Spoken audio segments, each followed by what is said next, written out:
harusnya kayak gitu. Perjuangan yang kita lakukan itu tidaklah mudah di dunia ini, supaya nanti kita bisa mungkin sekedar melihat wajah Rasulullah dari jauh. Meskipun memang kita boleh berharap suatu saat kita berkumpul di telaganya, minum airnya, tapi kadang-kadang malu hati kalau punya impian segitu ya, kalau kita menakar-nakar diri kita, kok kayaknya masih agak kepedean gitu. But it's okay. Rasulullah bahkan mengajarkan salah seorang sahabat yang berdoa supaya dia dimasukkan ke dalam jannah. Kemudian kata Rasulullah, kalau kamu berdoa meminta kepada Allah supaya kamu dimasukkan ke dalam surga, maka berdoalah supaya kamu dimasukkan ke surga Firdaus. Jadi kalau minta itu jangan aku, meskipun sebenarnya dalam hati malu gitu ya, Apa iya bisa? cuman karena Allah yang punya dan Allah Maha Pemurah, dan dia kepada siapa kita mau minta. Mudah-mudahan dengan permintaan yang tinggi itu kita kemudian menjadi tahu diri dan memantaskan diri kita supaya kita bisa dimasukkan ke situ. Ya, tadi aku tanya kabar ya? Iya, Kamu iya. jawab? Belum jawab, Bumi. Ya, menurut kamu aku gimana? Nanti aku bawa pulang aja boleh? Jangan, dipakai dulu. Kira-kira aku baik nggak kabarnya? Kira-kira lebih banyak. Kira-kira aku baik nggak? Kenapa Kira-kira kabarku baik nggak gitu? Aku selalu dalam keadaan baik. Alhamdulillah. Alhamdulillah ala kulli hal. Karena ya yang selalu saya bilang, selama kita muslim, everything is okay. Kata siapa? Amir Khan, all is well. Amir Khan. Ya, all is well. Kamu nggak tahu kan? Kelihatan dari diri. Semuanya baik-baik aja. Alhamdulillah. Kita senang ya guys kalau Umi baik keadaannya dan orangnya. Karena aku jahat ya. Oh enggak dong, Umi selalu baik. Kalau aku jahat tapi nggak datang sini ya. Iya dong, datangnya kemana? Datangnya ke sana. Kenapa ya? Ada Iya. sesuatu yang bunyi. Maaf ya.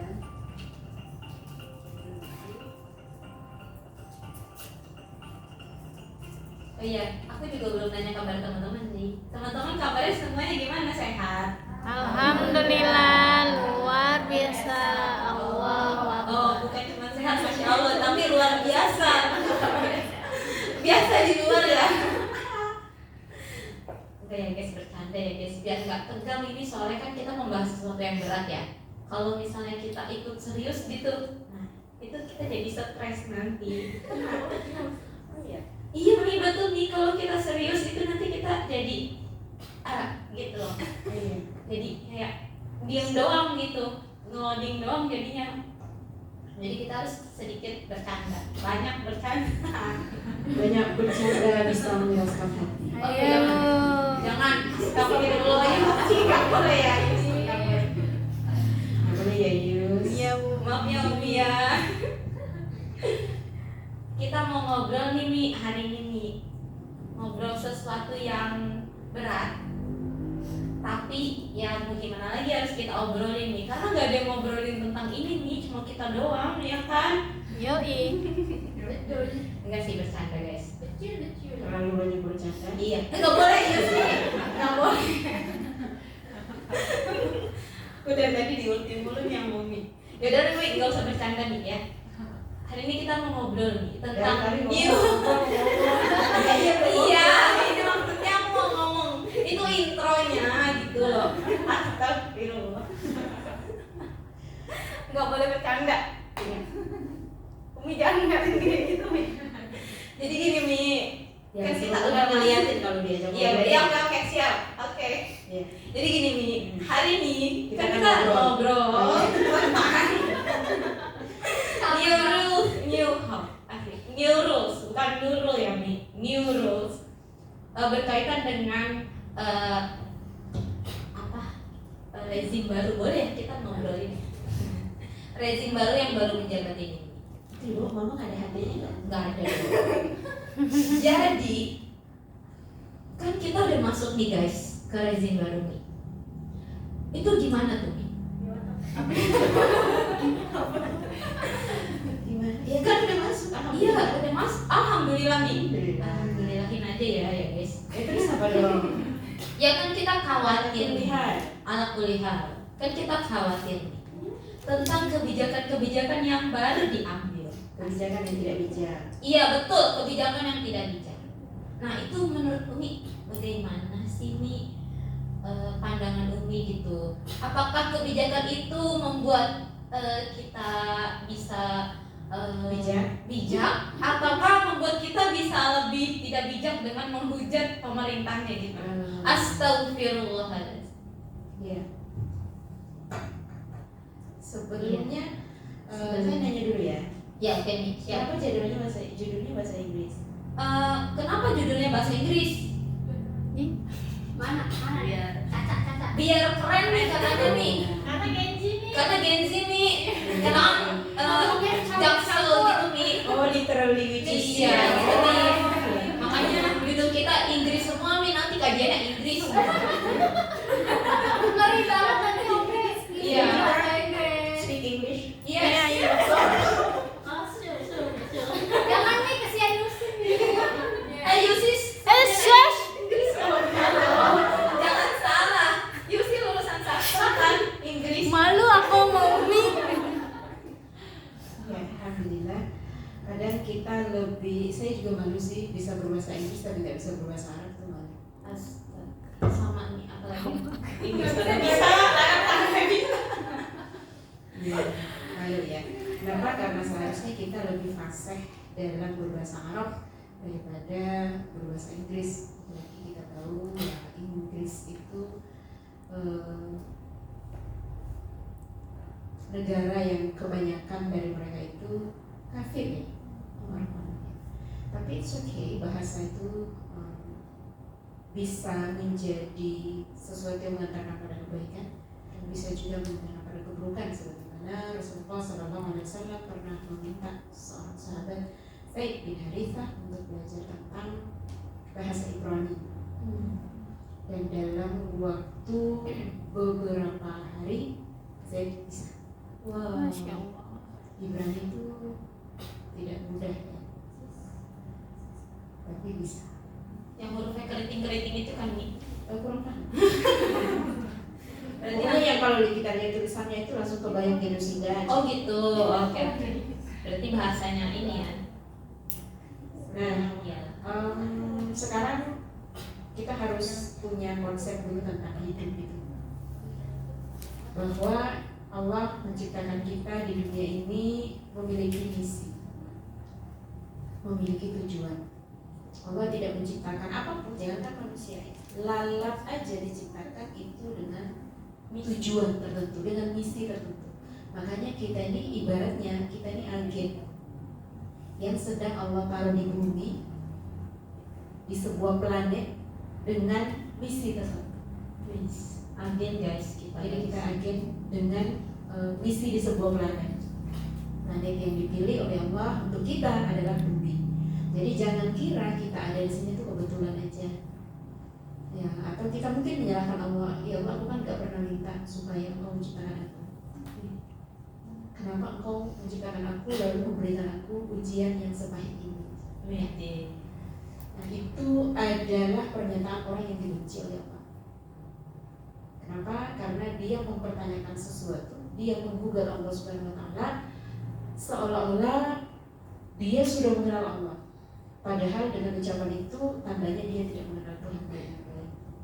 Kalau dia kenal Tuhannya, dia tidak akan pernah memiliki sangkaan yang buruk kepada Tuhannya. Karena dia tahu Allah itu kasih sayangnya nggak ada tepiannya. Pernah suatu hari Rasulullah SAW sedang ada di suatu tempat dan di sana ada para sahabat. Lalu tiba-tiba ada seorang ibu yang menangis histeris. Ternyata ibu ini bertemu dengan anak yang sudah hilang 1 minggu. dia bertemu, dia menangis terharu, memeluk anaknya, teriak ya, biasanya kan orang kalau sakit senengnya tuh gitu.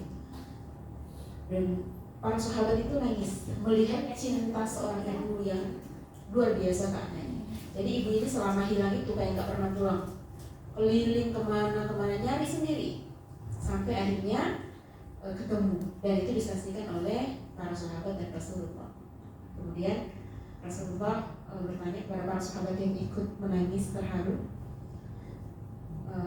ditanya kenapa kalian menangis, lalu para sahabat berkata, kami melihat bagaimana cinta seorang ibu kepada anaknya yang luar biasa. Kemudian kata Rasulullah, kalau kalian bisa melihat bahwa cinta ibu itu tidak ada takarannya kepada anaknya, maka ketahuilah bahwa cinta Allah kepada hamba-hambanya melebihi dari cinta seorang ibu kepada anak. Oh, sakit besarnya yang Iya, makanya Allah benci sama orang yang berputus asa dari rahmat Allah.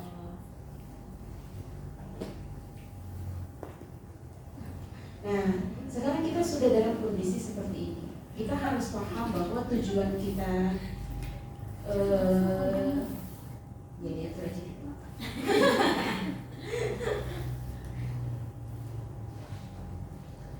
Tujuan kita ada di dunia ini adalah misinya jelas di surah An-Dzariyat ayat 50.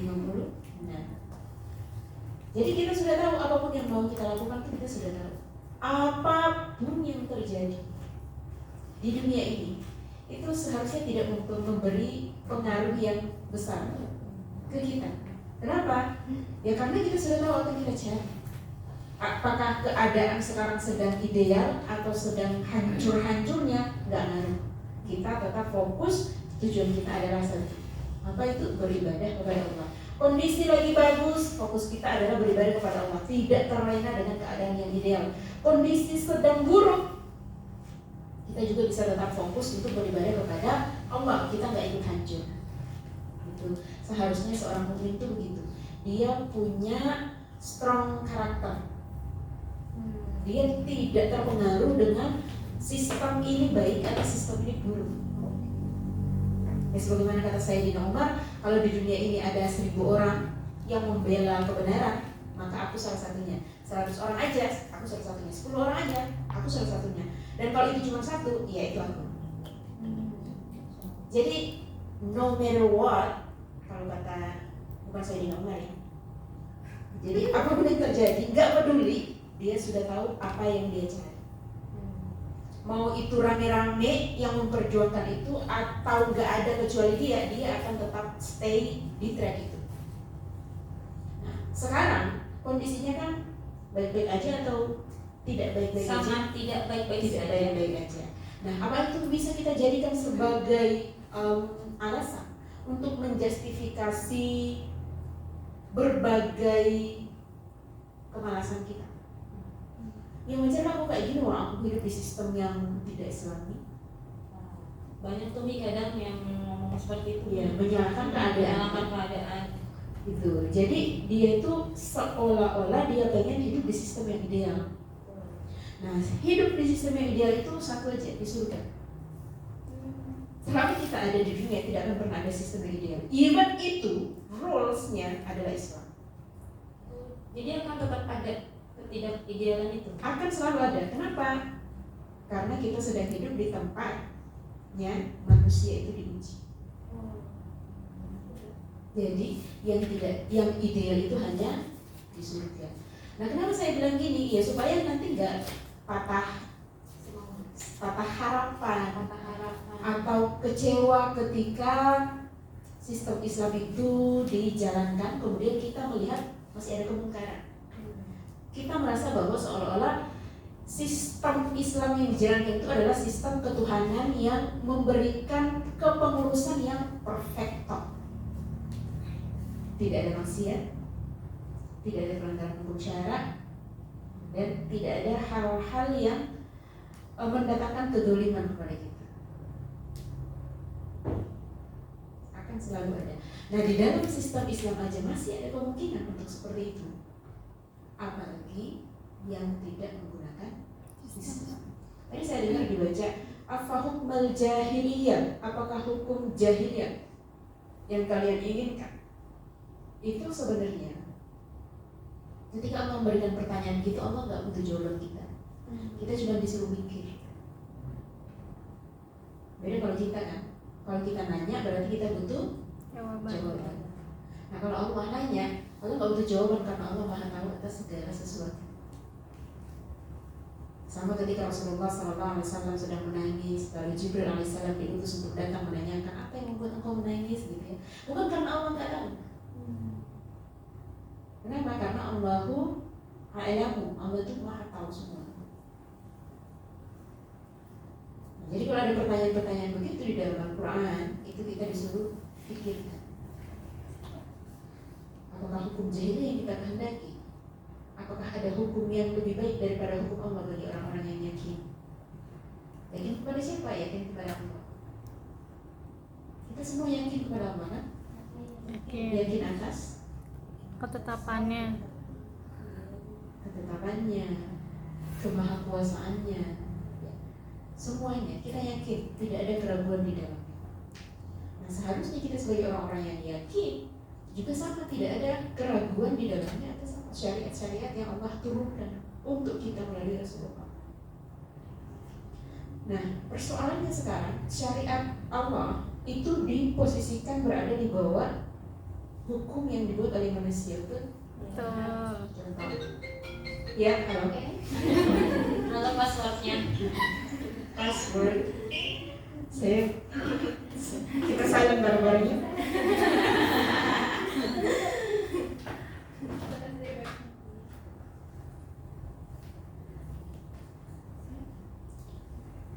Silent bareng-bareng kitanya. Bukan harganya. Mana? Sampai hukum kita itu di bawah hukum. Betul. Mesti fokus ya. Masih dong. Jadi hukum kita itu hukum Allah dijadikan bargaining positionnya itu di bawah daripada hukum buatan manusia. Merasa nggak? rasa Rasa. Contoh ketika kita di kerjaan, di tempat pekerjaan. Rame banget itu. Ini belum rame nih. Kalau ngaji muda tuh lebih rame lagi nih. Semuanya ngomong. Betul kakak-kakak? Kamu udah biasa ya. Sudah biasa. Paling gak jebol.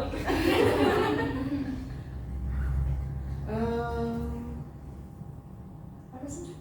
Sampai di hukum kita. Hukum Allah. Ya hukum Sudah berapa buatan kali manusia. Di tempat kerja, nah itu aku maksud. Nanti kita ulang di situ dulu kalau. Iya betul. Nah di tempat kerjaan kita mau melakukan sesuatu, misalnya kita mau sholat. Suamiku pernah di tempat kerjaan sebelum yang sekarang, maksudnya orang yang kafir ya. Terus saat orang lagi pada makan siang, suamiku panik mau sholat. Pak saya izin sholat dulu. Oh iya, ada sholat. Pas asar masih ada kerjaan, masuk waktu asar. Pak saya izin sholat dulu. Kan tadi udah. Tadi udah. Nah itu nggak usah baper. Oh bapak nih kafir.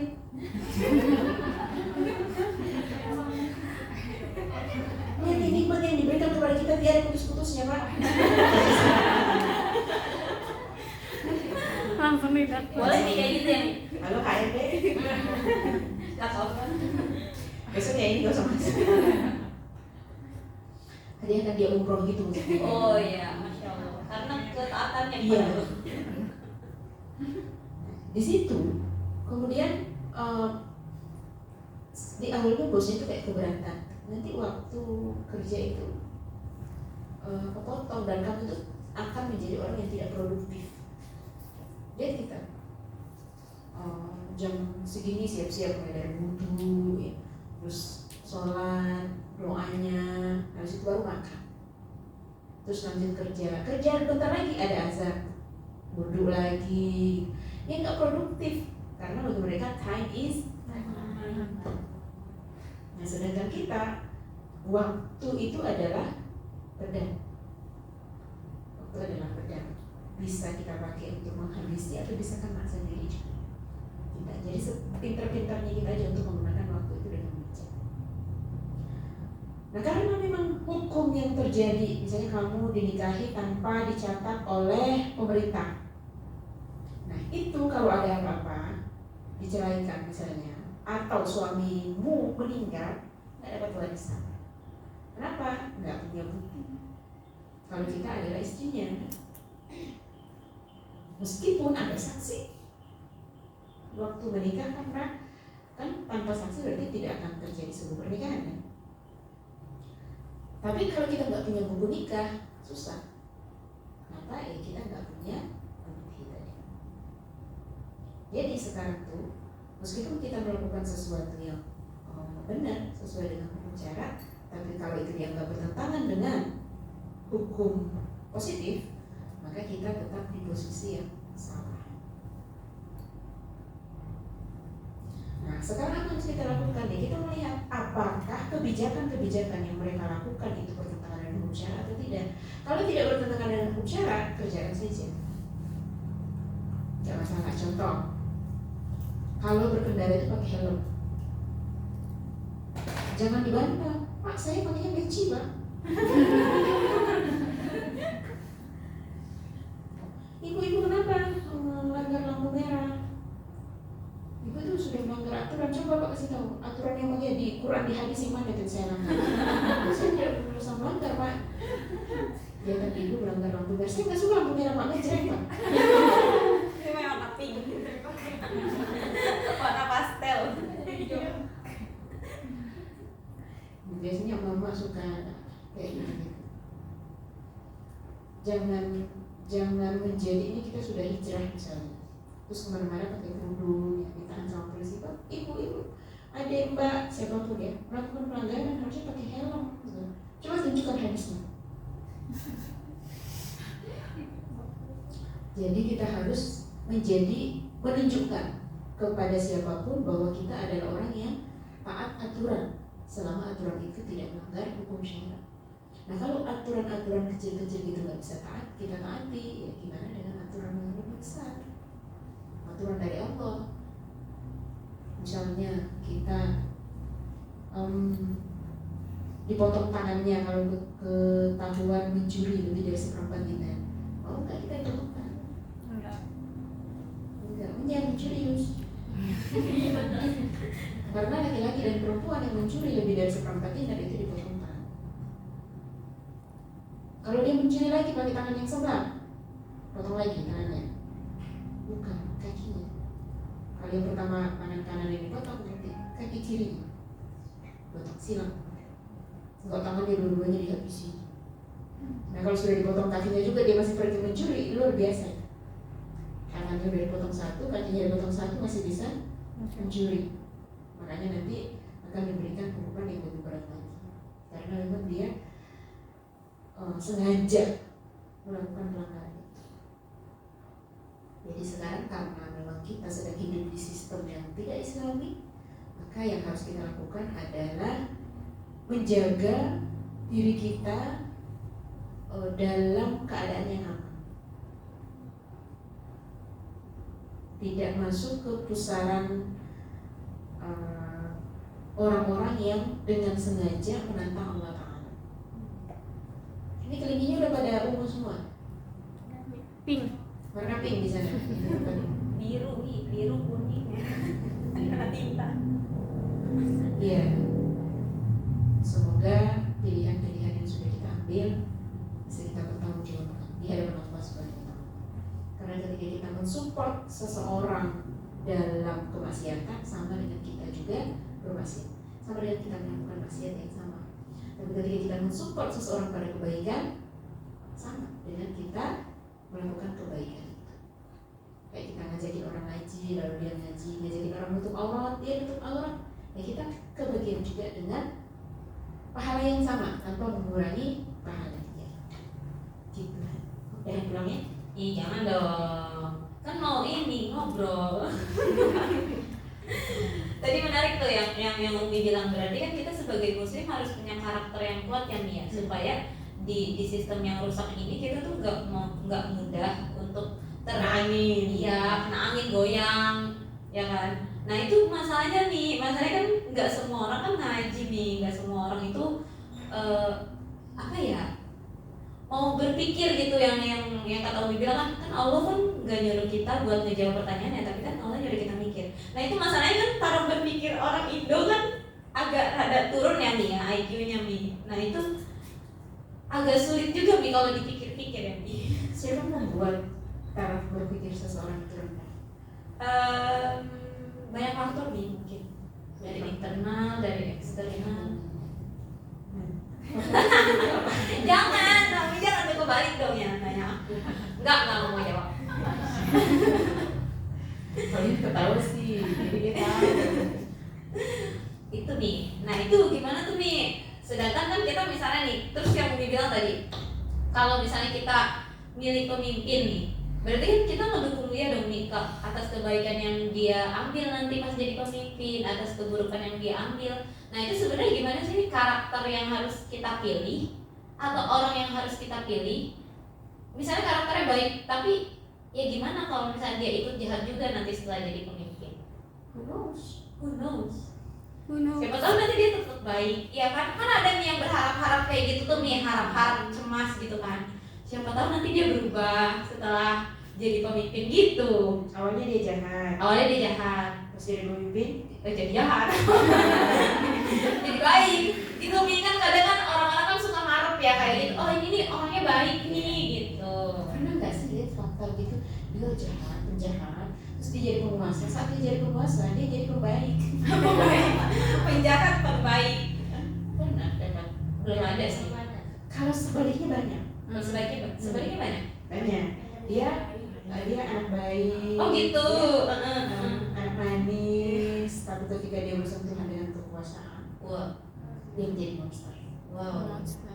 Mengeluarkan sifat asli. Berarti dia aslinya jahat. Jadi jahat juga dong. Diketawain. Iya. Jadi kamu nanya apa?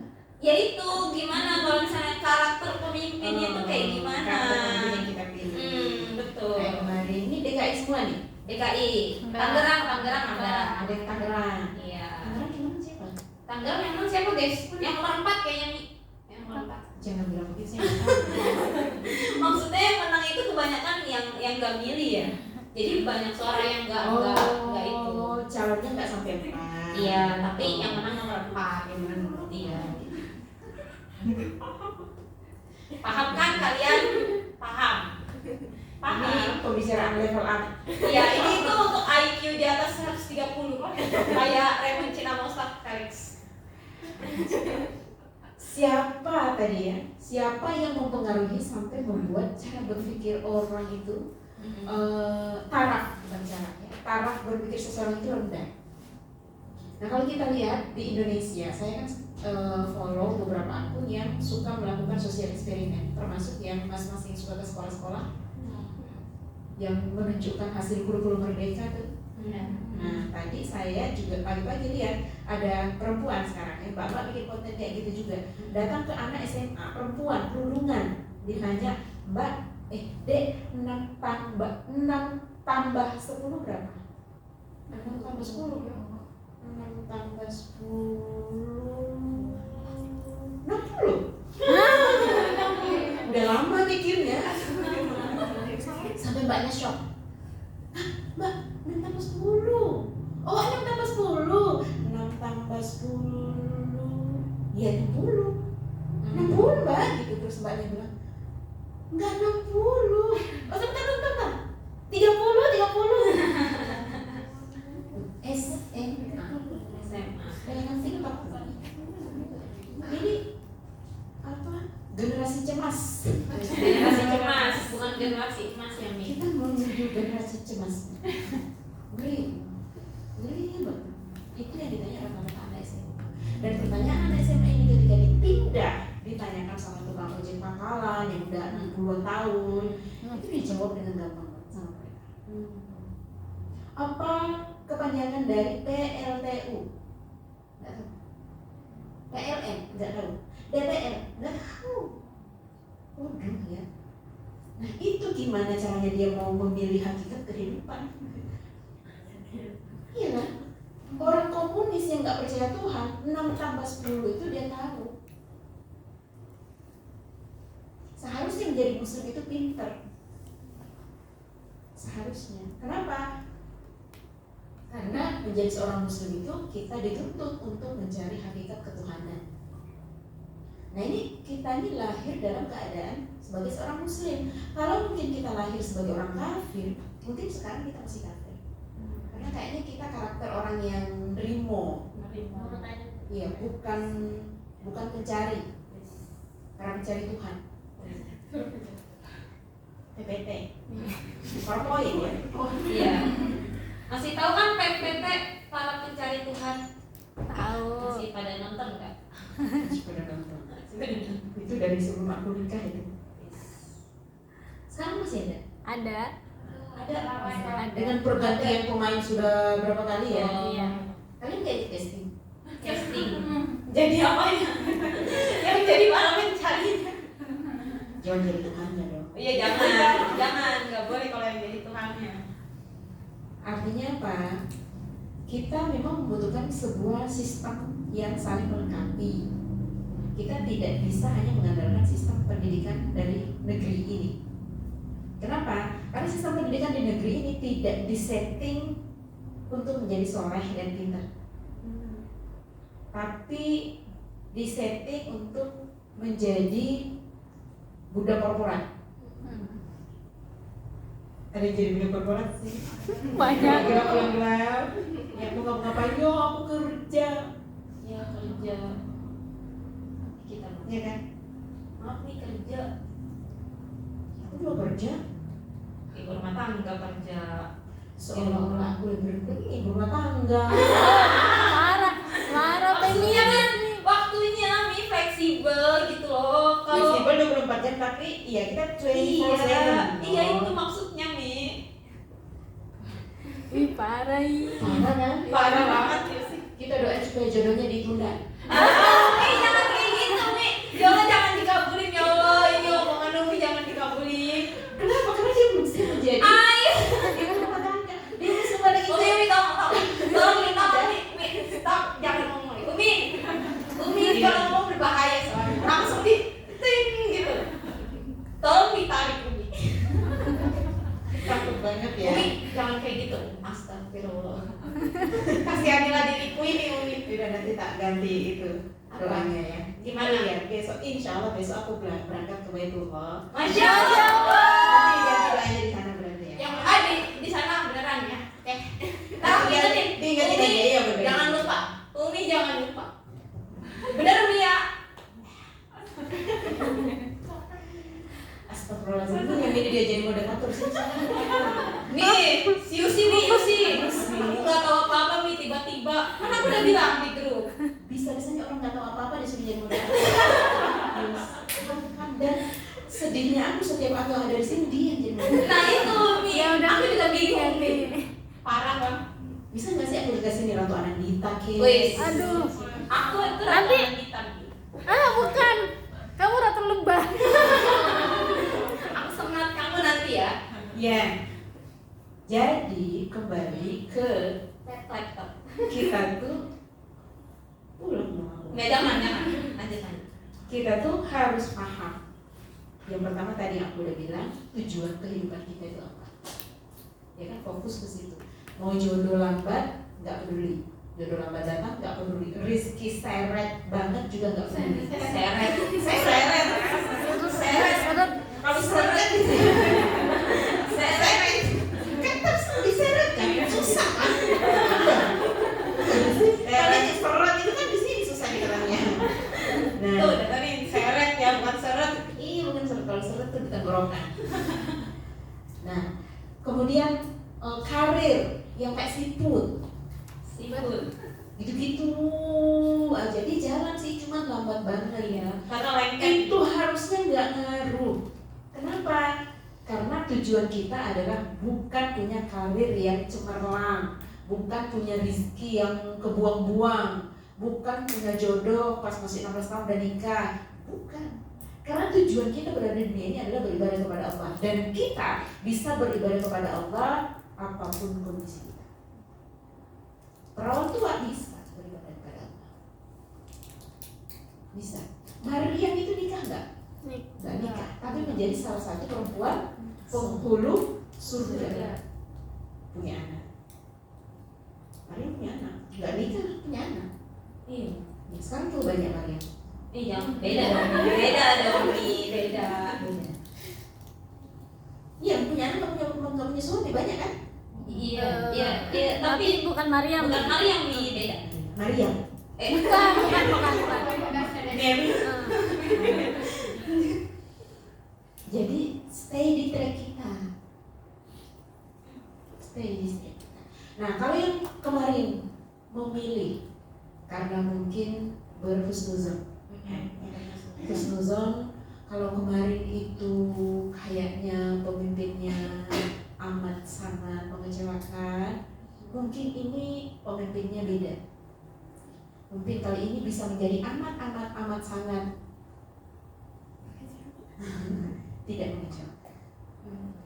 Selalu ada harapan. Setiap 5 tahun sekali dia dibohongi, tapi dia selalu husnuzon. Orang Indonesia itu gitu. Tapi pahala gak kira-kira husnuzon kayak gitu? Dapat pahala, Masya Allah. Berapa Allah? dapat pahala. Dan mereka tuh yang husnuzon begitu, itu rata-rata nggak ngaji, kalah boleh. Kalau kalian udah ya udah sih sama aja, akhirnya nggak milih. Kalaupun papahnya suruh milih ya, ayo sih saya milih, harus kamu nggak milih, pergilah dia ke TPS menggambar. Mencurahkan lewat seni nih. Dia menggambar bebas atau colok-colokin matanya ini matanya ini giginya itu teman-teman saya gitu. Padahal udah ibu, udah ibu, cuma mereka sudah patah Hati. Patah hati. hatinya nggak apa-apa, harapannya Patah harapan. dia patah harapan. Kenapa? Karena mereka sampai pada satu kesimpulan bahwa nggak akan mungkin kamu bisa menawarkan banyak sekali kebaikan kalau kamu tetap bermain di tempat yang sama dengan cara main yang sama, aturan main yang sama. Tidak akan bisa, nggak akan bisa. Akhirnya mereka memilih untuk tidak memilih. Terus ada orang yang bilang begini, kalau kamu nggak memilih, berarti peluang naiknya orang-orang yang lebih buruk lagi itu adalah besar dan kita ikut andil di dalam. Nah itu gimana tuh Mi? Itu serba salah juga kan jadinya. Iya, jadi kamu pilih jadinya. Kagak. Tapi gimana nanti Ya, orang sama kayak aja. gitu? Sebenarnya yang paling mengerikan itu adalah memilih legislatif. Oh, memilih DPR berarti Kenapa? legislatif itu DPR guys. Karena mereka membuat Undang-undang. itu peran siapa? DPR MPR membuat undang-undang. Iya, peran DPR. Itu sebenarnya peran siapa? Pasti gitu. Oh, yang harus membuat aturan itu siapa? Oh, itu harusnya itu Allah yang membuat aturan. Harusnya adalah Allah. Mohon maaf Umi, saya agak loading. Setidaknya masih loading ya. Alhamdulillah. Kalau sudah 404 dan Iya, alhamdulillah. jadi ketika ada orang yang menggantikan peran Allah sebagai pembuat aturan, dia Firaun. Iya kan? Memang kita tidak disuruh menyembahnya, tapi kita disuruh manut sama aturannya. Rasulullah pernah ngomong tentang ini kepada para sahabat. Rasulullah berkata, kamu lihat tuh orang-orang sana, mereka menjadikan rahib-rahib mereka sebagai Tuhan. Terus sahabat bilang, enggak, mereka tidak menyembah rahib-rahibnya. Kata Rasulullah, emang begitu? Memang mereka tidak menyembah rahibnya, tapi apa yang diharapkan oleh rahibnya dianggap itu haram, dan apa yang dihalalkan oleh rahib-rahibnya dianggap itu juga halal. Seharusnya yang mengharamkan, menghalalkan itu siapa? Allah. Allah. Nah sekarang kita standar benar, standar salah itu yang nentuin siapa? Negara kan? Iya. Negara. Dan itu bukan diambil dari aturan Allah. Terus bagaimana kalau penguasanya? Ya sama, akhirnya penguasa inilah sebagai eksekutor, kan dia eksekutif ya. Iya. Dia yang mengeksekusi aturan-aturan yang sudah dilegislasi. Makanya kita kan ada 3 trias politika ya. Iya. Legislatif yang membuat aturan, eksekutif yang mengeksekusi pemerintah ya, dan yudikatif yang melakukan pengawasan, memberikan sanksi gitu ya. Dan kita sampai pada titik sebenarnya siapa mengawasi siapa. Tuh. Dan siapa yang mengawasi, siapa yang diawasi kita menjadi tidak tahu. Jadi justru dengan trias politika ini menjadikan semakin mengerikannya korupsi, kecurangan itu. Kenapa? Mereka curang berjamaah. Kompak tuh ketiga. Kalau dalam Islam apakah ada trias politika? Ya mungkin nanti Hani mau nanyain tentang itu. Kalau nggak nanya, Pulang. pulang. Pulang kita. Kenapa mereka ngambil trias politika? Katanya supaya saling kontrol. Kalau di kantor tuh yang bendahara yang ini budak-budak korporat nih. Di kantor tuh kalau bendahara kan nggak cuma satu ya, yang bertugas nulis satu, yang megang cash-nya juga bisa. Jadi tidak disatuin yang megang cash sama yang bikin pelaporan supaya saling mengontrol kan. Nah maksudnya kayak gitu. Tapi realitas yang kita lihat justru terjadi semakin menggurinanya kecurangan. Siapa yang mau ikut aturannya bisa ikut main. Kalau yang nggak setuju dengan aturan main ya udah jangan main, nggak boleh ikutan. Kalau dia maksa ya dia akan dikeluarkan dari permainan apapun caranya. Pernah waktu kecil gitu jadi anak bawang? Iya. Karena nggak Jadi ngerti kamu apa-apa. nggak boleh sama sana. Iya kan? Karena dianggap kita nggak bisa ngikut aturan. Nah sekarang kalau aku kasih saran sebaiknya jangan memilih, ya kalian udah milih. Semoga orang-orang yang kalian pilih yang menurut kalian baik, kan dipilih karena baik ya. Iya. Baik, setidaknya di antara 1, 2, 3 dia itu paling baik. Kalau korupsi masih bagi-bagi ya. Iya. Ini koruptor. Dia korupsi dirinya sendiri, yang ini bagi-bagi. Lebih baik yang mana? Enggak dua-duanya dong nih. Iya kan? Pasti kita bilang ya dia koruptor tapi bagi-bagi gitu. Sama ada koruptor buat dia sendiri. Soeharto korupsi,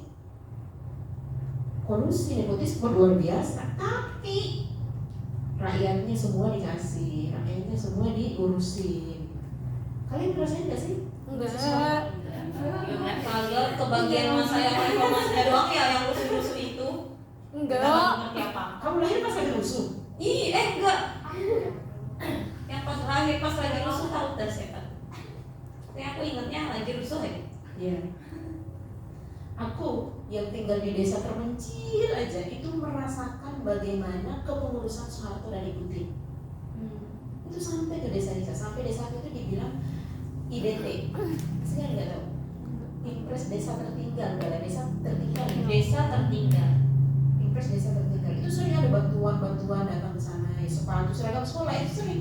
Saya SD paling kecil, SMP paling kecil, SMA paling kecil, kuliah paling kecil. Di sini juga saya paling kecil. Sampai tua saya tetap paling kecil. Terus dapat bantuan seragam sekolah sampai lengkap sama sepatu. Sepatunya nomor 40, bayangkan. Saya disuruh berenang. Tahun berapa ya? Saya awalnya disumpul-sumpul pakai kertas ujungnya kan, biar masuk. Pas pakai kesandung mulu kan, terlalu panjang. Sampai sekarang aja masih nggak bisa sampai 40 nomor kaki. Kalian aja paling 38, 39 ya kan? Kurang. Kurang lagi 36. 36. Tuh 36. Ulang tahun apa? Naik doang. Siapa tahu nanti pulang dibeliin loh dari Umi. Udah Sepatu lewat. Arab. 36 Arab kan gede ya Umi ya. Tip calonnya aja. Dari beli onta ya. Omongnya dibawain calon nih. Belum. Bawa Mi yang ngomprong. Ayo ibu-ibu yang kayak gitu Mi. Aduh, yes. Kamu ambil sendiri aja deh. Nanti di sayap salam. Maka kita, kalau kita lihat Rasulullah itu, dakwah pertamanya itu kan bukan di sistem yang ideal. Coba buka sirah di fase Mekah. Itu Rasulullah Allah takdirkan diutus di tengah-tengah kaum yang mereka jahil, kaumnya jahil, sistemnya pun jahil. Kemudian Rasulullah mengajak beberapa orang berislam yang kita kenal dengan as-sabiqunal awwalun. Nah, apakah orang-orang ini yang hanya 1, 2, 3, dan hampir 10 orang itu mereka terwarnai? Tidak, mereka mewarnai karena mereka dibentuk kerangka berpikirnya oleh Rasulullah, dinaikkan taraf berpikirnya. Tahu nggak sih? Mereka ngaji kayak kalian ini. Di kita guys, asal dikenal awal. Berarti kita sama ya? Sama asal dikenal awal. Kita ini generasi akhir, mereka awal. Oh iya, kata Rasulullah nggak sama. Ya, terus kita apa namanya nih? Asabiqunal akhirun. Iya betul nih. Asabiqunal akhirun kita bikin sendiri ya guys. Ada aja. Uyus sini. Yes. Bentuk keluarnya tuh. Nah, jadi mereka itu hidup di zaman yang menghantam mereka secara langsung. Kita kan enggak. Kita bisa datang ngaji di sini, tempatnya enak. Mereka tuh ngaji saat orang sudah tidur dan pulang saat orang belum bangun. Ngaji di Darul Arqam gitu. Kita kan nggak perlu gitu. Bebas kita datang ngaji. Mau kemana? Ngaji. Enteng aja jawab ngaji. Nah, terus ada tempatnya, semua orang juga tahu di tempat apa ini tempat ngaji. Semua orang tahu. Tapi kenapa kita merasa kayaknya aku tuh susah untuk melakukan ketaatanku terhadap Islam secara kafah. Karena aku hidup di tengah sistem yang tidak ideal, tidak islami, sistem kapitalisme yang aku tuh masih terkena debu-debunya. Asik debu. Kapitalisme ya kan? Apa itu? Masih senang koleksi barang-barang, beli ini, beli itu gitu ya. Tanpa kita sadari kita menjadi orang yang bekerja, produsen, terus kita disuruh jadi konsumen lagi. Sakit nggak sih itu? Sakit gitu. Jadi kita tuh dimanfaatin banget. Sama siapa? Sama para korporat. Dan kita tuh perempuan tidak wajib bekerja. Tapi lagi-lagi alasannya kalau kita nggak kerja nih, iya gimana nih? Adalah orang tua yang kita tanggung, diri kita sendiri nggak ada yang nanggung. Ya maka kita cari orang yang mau tanggung. Baru didoain ditunda dulu tadi ya. Cari yang mau nanggung. Nah dia nanti akan bertanggung jawab tidak hanya maisha atau penghidupan, tapi dunia dan akhirat kita. Dia akan tanggung. Nah itu pun sekarang nyari jodoh yang soleh aja susahnya tanggung. Iya enggak? Susah nggak nyari jodoh soleh? Susah nih. Susah. Nyarinya di mana? Satu doang. Coba tengok ke bawah nggak sih siapa? Ada mamang. Mama udah ada yang punya. Tuh dengerin dia sih. Boleh. Masih mamanya masih boleh sih. Masih. Boleh. Iya boleh itu. Mamangnya. Yusi aja. Yusi kan juga belum nikah kan? Boleh sama mama. secara fikih boleh kan? Boleh sini. Panitia siap? Siap. Panitia siap. Kan acaranya diapati aja. Iya. Gitu. Kalau ada Yusi udah sama mama kan? Astaga. Iya, enak kan. Ya Makan mie kan bisa banyak ntar ya. Hati-hati loh. Umi kalau ngomong tuh langsung Mi direkam nih Mi istrinya. Gitu apa loh? Emang ini pelanggaran hukum? Bisa aja. Ada baru pemilihan begitu. sabar ya. Jangan GR dulu, ini cuma Salah contoh. satu tempat mustajabnya doa itu saat majelis. Tuh, Iya. dengerin. Umi doanya yang tadi ganti apa? Dipercepat. Sama mama. Enggak dong, enggak. Itu mah kamu. Lanjut. Jadi kalau kalian memang bisa melihat kerusakan itu adalah sebuah taufik dari Allah. Kalau kalian bisa membaca di kerusakan yang terjadi di tempat kita hidup, itu taufik yang diberikan oleh Allah. Karena ada orang merasa we are just fine. Mau apa? Emang kita kenapa gitu? Emang kita mau hijrah kemana? Mau berubah kayak apa lagi? Ya kita baik-baik aja. Nah jadi kalau kalian bisa melihat kerusakan itu, berarti kalian diberikan taufik oleh Allah. Mungkin selama ini kalian sering membaca doa Allahumma arinal haqqa, ya Allah tunjukkanlah kepada kami yang hak itu adalah hak, warzuqna ittiba'ah, dan rezekikan kepada kami kemampuan untuk mengikutinya. Karena ada orang tahu itu hak, tapi dia nggak ikut. Coba tanya teman-teman kita yang belum mau kerudungan, dia tahu nggak hukum kerudung? Tahu. Tahu. Tapi dia baru arinal haqqa, belum diberikan rezeki untuk ittiba terhadap yang hak. Jadi kalau berdoa jangan cuma Allahumma arinal haqqa wa arinal batila batila, jangan cuma kayak gitu. Diikuti dengan arinal haqqa, diikuti dengan warzuqna ittiba'ah, dan rezekikan kepada kami kemampuan untuk ittiba terhadap yang hak. Wa arinal batila batila, dan tunjukkan pula kepada kami bahwa yang batil itu batil. Karena sekarang kita hampir tidak bisa membedakan antara yang benar dan seolah-olah benar. Susah bedainnya. Nah jadi kita minta pertolongan Allah supaya kita dikasih tahu itu tuh batil. Nah kalau kita sudah tahu itu batil, minta sama Allah warzuqna jatinabah, dan rezekikan kepada kami kemampuan untuk menjauhinya, meninggalkannya. Istinabah. Kalau kita bilang ajnabi, orang asing, maksudnya kita mengasingkan diri dari hal yang batil tadi. Itu dibanyakin tuh doanya. Nah kalau memang doa itu kalian terus ulang lalu doa itu berbuah, nah bisa jadi kalian bisa menjadi orang yang see beyond the eyes can see. Jadi kalian bisa melihat sesuatu yang melampaui apa yang bisa dilihat oleh mata. Nah, itu pertolongan dari Allah. Apa yang membuat orang itu susah dinasihati? Karena dia nggak bisa melihat kalau hal itu tuh salah. Apalagi sudah ada serangan fajar, tambah silau, nggak bisa kelihatan. Maka kalau kita mau menasihati orang, yang pertama kita lakukan itu adalah meminta kepada Allah supaya Allah lembutkan hatinya. Sudah pernah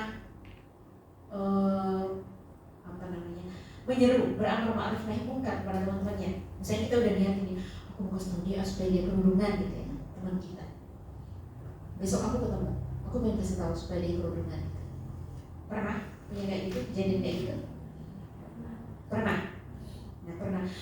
Pertanyaan berikutnya, apakah sebelum kita sampai di waktu itu kita menemui teman kita lalu kita pengen kasih tahu dengan sepenuh kasih sayang, pernah nggak sih kita minta dulu sama Allah, ya Allah, aku pengen datang ke fulana, aku adalah hamba-Mu fulana juga, hatiku dan hati fulana itu dikendalikan oleh-Mu ya Allah. Sekarang ya Allah, aku minta agar Engkau sudi melembutkan hati fulana, dan aku Engkau jadikan sebagai wasilah supaya disampaikannya hidayah-Mu kepada. Kita minta dulu. Jadi jangan mengandalkan kefasihan berbicara kita semata-mata. Kenapa? Ada pemilik hati yang menguasainya. Nah kalau kita sudah minta kepada Allah, nyambung nanti pas sampai ke sana, insya Allah lebih mudah. Kenapa? Sudah ada yang menggerakin hatinya. Karena hati itu paling gampang bergerak. Jadi qalb itu artinya gampang bergerak, gampang kebolak-balik. Kan kalau kita bilang ya Allah al-muqallibal qulub, muqallib itu artinya apa? Yang membolak-balikkan. Dari kata qalb itu yang membolak-balikkan sesuatu yang gampang dibolak-balik. Terus muqallibal qulub. Jadi hati itu gampang kebolak-balik. Makanya kita kalau dakwah menyampaikan kebenaran, jangan fokus ke menyentuh hatinya doang. Itu tetap harus, tapi fokus juga ke menyentuh pemikiran. Kalau pemikiran insya Allah itu lebih kuat, lebih ajak. Contoh, kamu sudah ngaji dan tahu pacaran itu adalah haram. Masuk ke pemikiranmu, masuk ke pemikiran pacaran adalah haram karena dia adalah awal dari perzinahan. Dekat sekali dengan perzinahan meskipun kita nggak berzina. Kenapa? Di Al-Isra ayat 32 dikatakan la taqrabuz zina, jangan deketin. Pacaran itu deketin. Jadi pacaran sudah jelas haram. Terus secara pemikiran tahu nih ya, suatu hari kita jatuh cinta. Siapa yang bisa nahan? Gak ada. Gak ada bisa nahan. Kita jatuh cinta sama seseorang, tapi cidah, ya. Cidah. Cinta dalam hati. Oh. Cinta dalam hati. Terus kita diam kan? Lalu kita datang kepada pemilik hati supaya hati kita dijaga. Ya Allah, aku punya kecenderungan ke dia dan aku sangat fakir pengetahuanku tentang dia, apakah dia itu baik atau tidak. Engkau melihat dan mengetahui tentang dia sedangkan aku tidak. Tolong jaga. Kenapa? Kita tahu kita jatuh cinta, tapi kita paham itu belum waktunya. Jadi kita mengendalikan perasaan dengan pikiran. Itulah pentingnya kalau mendakwahi orang, jangan hanya dikorek-korek hatinya, tapi juga harus pemikirannya itu dibuka supaya kuat. Ada orang hari ini dia nangis kepada Allah. Beberapa waktu kemudian dia murtad. Kenapa? Karena dia beriman dengan hati saja, tidak melibatkan pemikirannya. Padahal dalam Al-Quran kita disuruh mikir.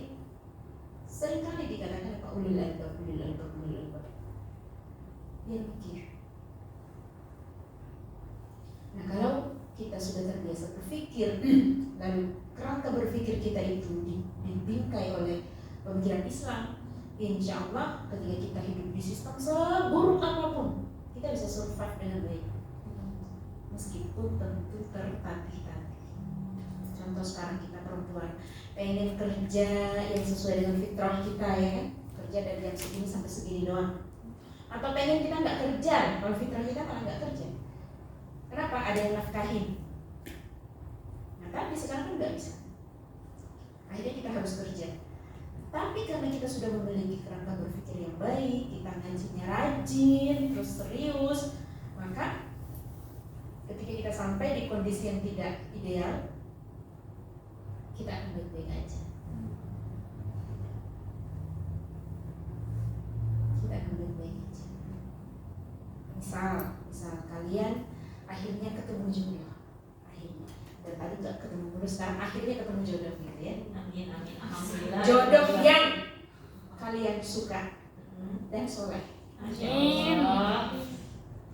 Kan ada orang, aku nggak punya kecenderungan ke dia, tapi dia soleh, gimana dong gitu ya. Ada orang yang aku tadi jatuh cinta ke dia, tapi aku nggak tahu dia soleh mana. Kan dilema tuh dua-duanya.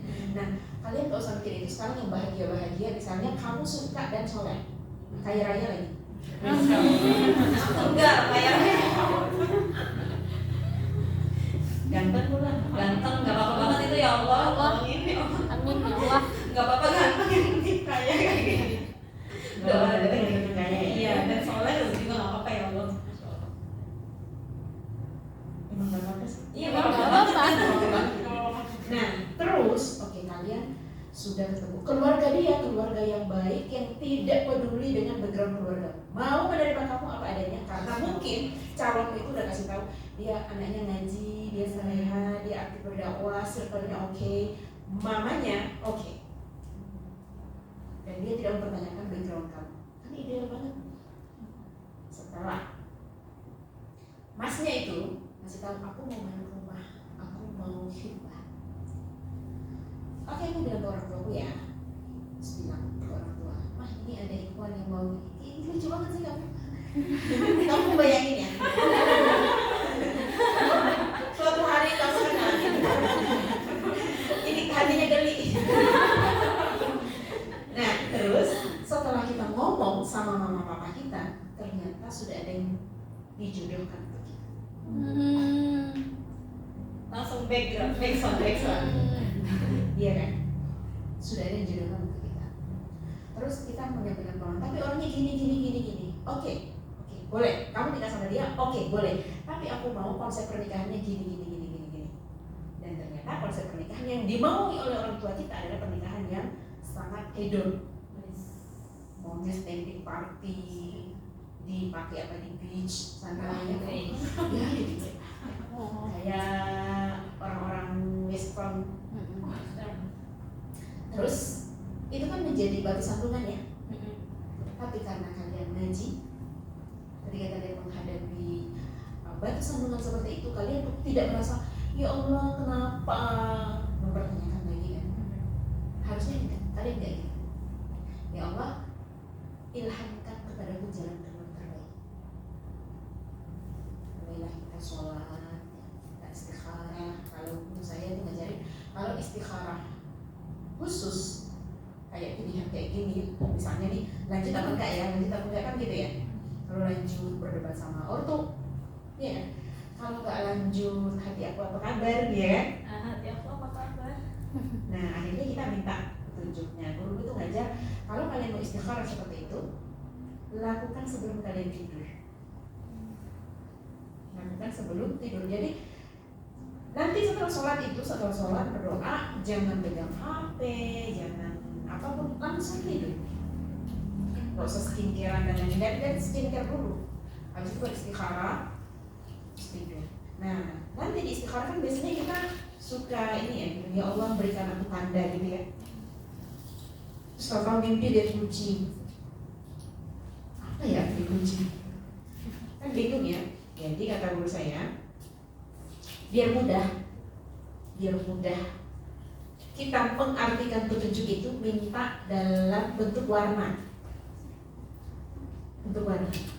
Ya Allah, kalau memang petunjuknya aku lanjut itu adalah engkau ridho, maka berikan aku tanda warna hijau atau putih. Kalau engkau tidak ridho, berikan aku tanda warna merah atau hitam. Gitu, terus tidur. Belum mimpi, ulang lagi. Biasanya nggak sampai 7 hari. Itu ada petunjuk. Kita kalau lihat, ada anjing warnanya merah. Wah, merah. Wah, berarti jangan diterus. Terus hatiku gimana dong? Mau udah kadung berbunga-bunga ya kan? Terus mertuanya kontak mulu, calon mertua. Maksudnya mamanya, mas-mas itu kontak mulu. Gimana mama kamu sayang? Gimana nak? Waduh, semakin selesai. Padahal di istikharahnya sudah dikasih tanda. Terus istikharah lagi, ya Allah berikan tanda yang benar ya Allah. Saya Maksa. Gitu ya. Nah, ketika kalian menghadapi situasi yang sempit seperti itu, tidak ideal kan gitu. Tapi karena kalian ngaji, maka kalian tidak panik. Kalau akhirnya Allah kasih warna merah, berarti kita serahkan kepada Allah. Ya Allah, saya yakin Engkau akan memberi ganti yang lebih baik. Nah sekarang, ya Allah bantu aku untuk healing, menyembuhkan apa yang ada di dalam. Karena di situ kan ada masalah hati ya. Kita udah jatuh cinta kan bisa ingat-ingat sudah komunikasi pula, danger. Jadi kita harus meminta pertolongan Allah. Jangan diterusin, jangan terus kontak, stalking, jangan langsung cut semuanya. Karena kan kita memutuskan untuk tidak, ya kan? Karena petunjuk Allah itu tidak.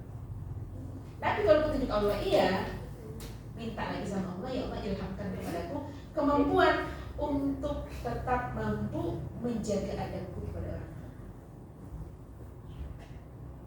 Terus doain biar dilembutkan hatinya, biar difahamkan bahwa ini adalah pilihan yang baik. Jadi kita akan fine, meskipun dalam kondisi yang tidak ideal. Selama kita sudah tahu visi kehidupan kita itu apa, pemikiran kita itu adalah pemikiran yang ditingkat dengan cara berpikir Islam, maka seburuk apapun kondisinya, kita baik-baik aja. Jadi jangan nyalahin. Mama sih makanya ngaji mah, arisan dulu. Arisan ketemu teman-teman arisan dijodohin sama anaknya kan, biasa kalau ibu arisan gitu, anaknya gimana Jen? Gitu. Jengkeling. Ya sini, yang tadi udah dicatatkan soal tips-tips dari Umi. Kenapa jadi ngomongin jodoh ya guys ya? Kan soal setiba-tiba itu ya kan. Lengan dikit jodoh. Iya, lengan dikit jodoh, lengan dikit didoain ya kan. Enaknya kalau pengajian tuh gitu. Ya Mi, lanjut Mi. Aku tadi sempat mikir yang Umi bilang itu loh ya. Kenapa sih mereka itu kayak nggak mau gitu Mi berubah ke sistem yang Islam? Mereka ini siapa? Yang orang-orang yang maksudnya yang belum ngerti itu belum paham, mungkin karena yang mereka mengalami kehidupan yang ya udah baik-baik aja kok kayak gini, ngapain kita harus berubah lagi? Kan perubahan itu nanti akan menghasilkan kayak ada yang setuju, ada yang enggak gitu kan, akan menghasilkan pro kontra. Nah sebenarnya kan itu karena mereka nggak tahu ya sistem Islam itu kayak gimana ya, nanti kalau misalnya kayak diterapkan gitu. Nah itu ada di sini spill-spillnya dikit kayak kalau sistem Islam diterapin tuh nanti kayak gimana, dari segi pemerintahannya, dari segi mungkin kehidupan sosialnya gitu nih. Iya. Sebelumnya tadi dikatakan kita sekarang sampai di titik apatis. Udah sih nggak usah ngomong-ngomong mau ganti sistem, ganti apa, udah sih. Udah ini aja kita perbaiki. Iya gitu nih. Kalau ganti sistem juga tadi banyak yang nggak setuju kan? Iya, ada pro kontra. Nah emang sekarang nggak pro kontra? Iya sih. Malah lebih parah pro kontra. Sekarang kan juga pro kontra kan? Nah sekarang sampai kapan kita mau seperti ini? Ya, kita tunggu dari pemilu yang satu ke pemilu yang lain, bukannya lebih baik, malah lebih hancur. Terus gimana ini? Kemudian kita seolah-olah ini mentok. Nah kembali lagi kita sadar kita ini adalah hamba Allah. Berarti kita ada yang nyiptain. Dan Allah tidak sulit kepada hamba-hambanya. Allah tidak menciptakan kita lalu dibiarin. Selama hidup kalian gimana mau atur gimana terserah. Yang penting saya udah ciptain. Saya udah kasih bumi dan seluruh isinya. Monggo kalian kelola. Caranya gimana? Serah. Mau bunuh-bunuhan mau apa terserah. Dan Allah maha suci dari sifat itu. Jadi Allah itu gak cuma Al-Khaliq. Nah apa yang membuat kita itu hancur? Karena orang-orang yang bertuhan itu, yang katanya beragama itu, hanya menganggap Allah itu sebagai Al-Khaliq, tidak menganggap Allah sebagai Al-Mudabbir, pengatur. Akhirnya apa? Mereka merasa pantas untuk mengatur diri mereka sendiri. Mereka merasa pantas untuk membuat aturan yang menurut mereka yang lebih tahu apa kebutuhan kita. Mereka membuat undang-undang pasal sekian, sampai ketika berjalan beberapa tahun dilihat ini kayaknya nggak cocok nih, dilakukan amandemen, perubahan lagi. Kalau kita mau berpikir sederhana, ya orang ini nyari capek aja. Padahal Allah kan sudah memberikan kita seperangkat aturan ya, yang ngurus semuanya dari negara sampai tempat tidur itu diurusin oleh Allah. Tinggal dipakai aja udah. Nah kalian kalau diajak main, pengennya membuat aturan main atau tinggal main? Aturannya gimana nih? Kan pengen tinggal main kan? Dengan aturan yang sudah ada kan? Nah kenapa kita repot-repot bikin aturan lagi? Padahal kita tahu kita itu terbatas. Makanya kita itu berbineka tunggal ika gitu ya. Kita katanya berbeda-beda, backgroundnya berbeda-beda, itu tahu. Nih, kalau budaya kita berbeda-beda, pasti standar baik buruk juga beda-beda ya kan? Iya. Terus kita mau pakai hukum yang mana? Kita ikut kurvnya atau budayanya siapa? Kalimantan kah? Orang Bugis kah? Orang Jawa kah? Orang Sunda kah? Kan beda-beda. Nah Makanya kita kembali pada aturan Allah saja. Sama kayak kalian nikah nanti. Kalau kalian nikah, kan nanti kalian punya suami ya kan? Iya. Biasanya kalau nikah Punya suami lah. Bisa nikah punya. nah jadi kalau kalian nikah kan nanti kalian punya suami. Suamimu itu punya cara berpikir yang berbeda. Iya kan? Belum tentu kamu melihat sesuatu itu baik dan dia menganggap jika itu baik. Belum tentu. Orang persoalan makan di mana aja berantem. Makan di mana? Terserah. Itu adalah awal dari ditabuhnya benderang perang. Jadi kalau kamu nanti tanya sama suamimu mau makan di mana, tinggal ngomong aja. Kata-kata terserah itu rumit bagi laki-laki. Karena terserahnya perempuan itu bohong. Oh. Iya kan? Kalau bilang terserah itu, pas dijawab itu ada tidak terserahnya. Jadi suami itu kalau gini, makan bareng yuk bukan di luar, di dalam ruangan tapi bukan di rumah. Iya, ya tahu. Bareng yuk. Terus ya udah pilih dulu tempat makannya. Nanti kalau udah tahu, udah fix ngomong minta.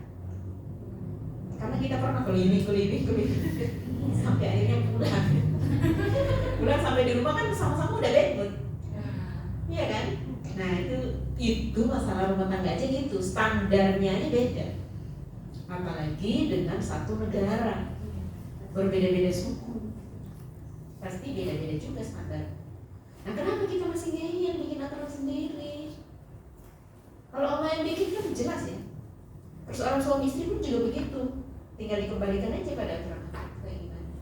Terus juga ada yang jangan kan nggak semua Indonesia kan muslim. Iya. Tumi suka jadi alibi. Oh maksudnya gimana kalau kita pakai sistem Islam gitu? Iya. Yang buatan Allah. Iya. Kan tidak semua orang Indonesia itu muslim gitu ya. Iya. Ketika dipakai aturan-aturan Islam, kebayang nggak sih aturan Islam itu kayak apa? Negara Islam gitu ya. Negara Islam. Negara Islam berarti Ya, rakyatnya agamanya Islam, Muslim gitu ya. Iya gitu. Iya pakai kerudung semua. Laki-lakinya? Ya kagak. Nggak semua. Nggak semua yang Iya. cewek aja. Jadi orang-orang itu berpikir, mungkin kita juga sebelum ngaji berpikir, kalau Indonesia ini pakai negara sistem Islam, maka dia akan negara ini akan memaksa semua orang masuk Islam. Oh. Kan pasti kita berpikir gitu ya. Iya. Padahal realitasnya tidak begitu. Jadi di masa Rasulullah SAW, ketika di Mekah itu kan bukan negara Islam. Iya. Rasulullah bahkan sudah ditawarkan oleh orang-orang Quraisy bahwa boleh Rasulullah itu jadi penguasa di Mekah, tawar-menawar lah. Cuman nanti kamu jangan ajak-ajakin kita. Jadi misalnya 2 tahun kami yang menjadi penguasa, 2 tahun berikutnya Rasulullah jadi penguasa gitu. Kan Rasulullah nggak mau. Rasulullah nggak mau berkompromi dengan sistem yang ada itu, nggak mau. Rasulullah itu maunya apa? Maunya sistem yang ada itu dibuang, diganti dengan sistem yang dibawa oleh Rasulullah. Maunya begitu. Tapi orang Quraisy nggak mau. Akhirnya terus menerus terjadi apa? Terjadi perang pemikiran. Karena di Mekah itu tidak ada perang fisik. Karena belum ada negara Islam. Nanti setelah Rasulullah pindah ke Madinah, kekuasaan diberikan kepada Rasulullah. Dulu tuh Jazirah Arab itu negaranya berdiri sendiri-sendiri. Madinah itu satu negara, Mekah itu satu negara. Karena dia kan sistemnya bani-bani gitu. Oh, suku-suku ya Mi. Ya, jadi dia masing-masing punya kekuasaan sendiri-sendiri, terpisah-pisah. Nah, ketika Rasulullah hijrah ke Yathrib, suku yang paling besar itu kan Aus dan Khazraj. Nah, suku yang dua ini menyerahkan kepemimpinan di merger kepemimpinan itu, lalu kekuasaannya diberikan kepada Rasulullah. Lalu mereka memberikan baiat yang dikenal dengan baiat Aqabah 1 dan baiat Aqabah kedua. Baiat Aqabah 1 adalah baiat taat, baiat Aqabah kedua adalah baiat perang. Baiat Aqabah pertama itu adalah ya Allah, ya Rasulullah, kami membaiat kepadamu, kami beriman kepadamu, kami membenarkan apa-apa yang darimu, dan kami akan taat kepadamu dalam keadaan lapang maupun sempit, dalam keadaan kami suka maupun tidak suka. Oh, jadi bayat itu kayak sumpah gitu ya, Iya. sumpah setia. Iya. Kamu bayat kan? Bayat Umi sebagai guru aku. Jadi baiat itu hanya terjadi bukan kepada ketua organisasi. Oh. Tidak ada baiat kepada ketua organisasi. Baiat itu adalah istilah yang digunakan sumpah setia yang diberikan oleh warga yang diatur kepada penguasanya. Oh, oke. Gitu. Jadi setiap ada khalifah berganti itu dibaiat dari umat kepada khalifah, memberikan kepercayaan kepada khalifah untuk mengurusi urusannya dengan sistem Islam. Itu baiat. Jadi kalau sama petinggi organisasi atau kajian gini, ya tidak ada baiat. Oh, nggak ada yang ya. Kalau disuruh bayat, kalau berarti kalau ada pengajian yang nyuruh kita bayat jangan diikutin. Oke, siap. Masya. Nah, apakah mereka kemudian dipaksa semua masuk Islam? Enggak, di situ masih ada banyak Yahudi, ada Yahudi. Kamu bisa sebut nggak? Yahudi itu suku yang berkhianat Ada apa? Qainuqa, Iya, Quraidah, Bani Nadir, Yahudi Khaybar. Ya. Itu mereka Yahudi Banyak juga nih. banyak Yahudi radikal, Wih, radikal kan? fundamentalis. Wih, Apa lagi?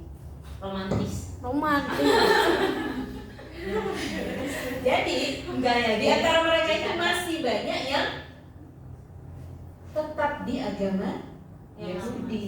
Bolehkah mereka tinggal di situ? Oh, Di iya. dalam negara Islam saat itu boleh. Yang penting dia manut, yaitu status dia adalah warga negara Islam, tapi agamanya bukan Islam. Jadi kalau dia masih mau tetap makan, bersosialisasi dengan cara mereka, menikah dengan tata caranya, boleh, dibolehkan.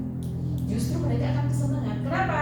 Kesejahteraan yang diberikan oleh negara kepada umat itu diberikan juga kepada mereka, sama haknya dengan orang-orang Muslim, sama. Oh, sama. Justru mereka tidak perlu bayar zakat.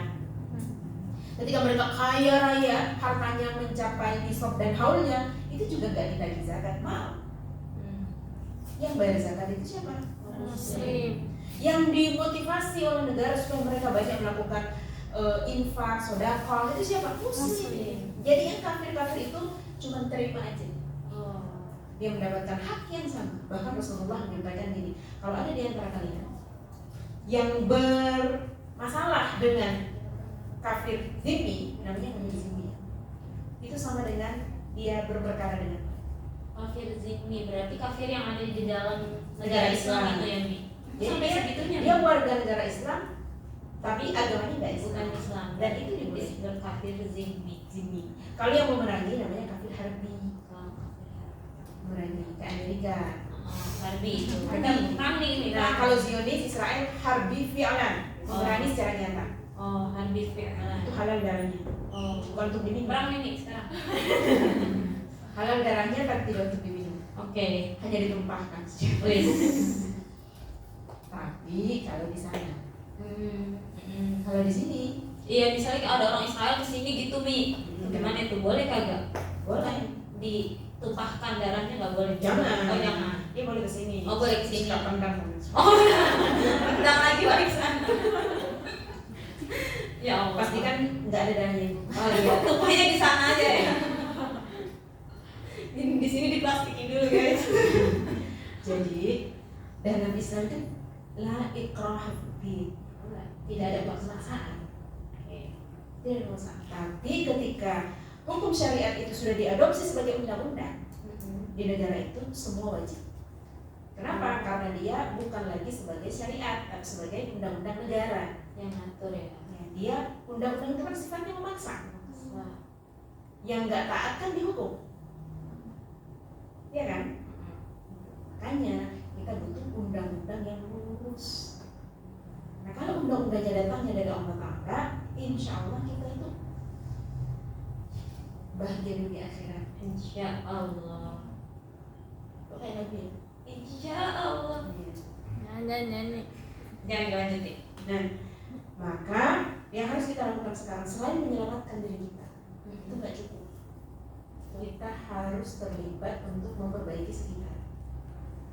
Karena kita nggak mungkin bisa kuat untuk menjadi bayi sendiri. Rasulullah saja itu pakai tim sukses yang astabiqun al-awwalun dari itu tim suksesnya guys. Ya. Jadi mereka itu disiapkan oleh Rasulullah, dihalqohi dulu ya. Lalu mereka dibina kepribadiannya, lalu ditanamkan nyali untuk berdakwah. Itu nih yang nggak ada sekarang. Ya. Nyalinya tidak menyala. Iya. Nah, ketika sudah ditanamkan nyali untuk berdakwah dengan segala macam risiko itu sudah disampaikan oleh Rasulullah. Jadi ketika mereka berdakwah, mereka tahu dengan apa mereka harus bayar. Mereka sudah tahu harga tiket surga itu berapa. Dan harus dibayar dengan apa. Mereka sudah tahu. Jadi mereka nggak pernah takut dengan ancaman orang-orang yang mengancam.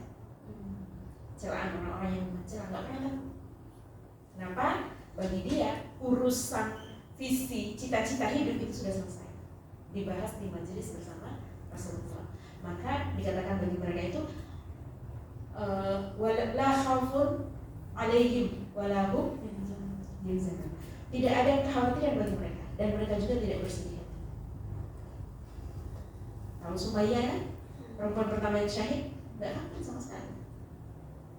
Tidak takut. Masyita, kan sisirnya Asia, itu juga nggak takut, digoreng loh. Iya. Sama anaknya. Mungkin kalau cuma dia sendiri, okay. Tapi sengaja sama anaknya biar bikin dia semakin sakit rasanya. Tapi itu ternyata tidak bisa membuat dia itu goyah iman.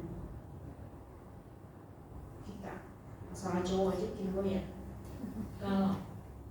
Makan di mana aja galau. Bukan kita ya. Orang lain. Intinya sistem Islam itu tidak akan bisa terterapkan di negara manapun kecuali umatnya siap. Oh, berarti umatnya harus siap dulu. Gimana caranya umatnya siap? Didakwahin. Tidak. Dengan apa? Pemikiran. Oh, Tidak boleh pakai kekerasan. Rasulullah tidak pernah mencontohkan dakwah kekerasan. Kekerasan. Rasulullah baru pakai fisik setelah ada negara. Oh, oke. Negara melawan negara lain karena menghalang-halangi dakwah secara fisik. Tapi ketika negara belum ada, kita sekarang kan negaranya nggak ada. Nggak ada. Jadi kita nggak boleh pakai fisik. Maksa orang ngaji diseret-seret ke sini, Diseret. kayak rezeki diseret. rezeki tadi kan, diseret-seret ke sini, terus dia nggak mau dihajar lagi, Oh tarik iya, lagi. nggak boleh ya Itu gitu. nggak boleh.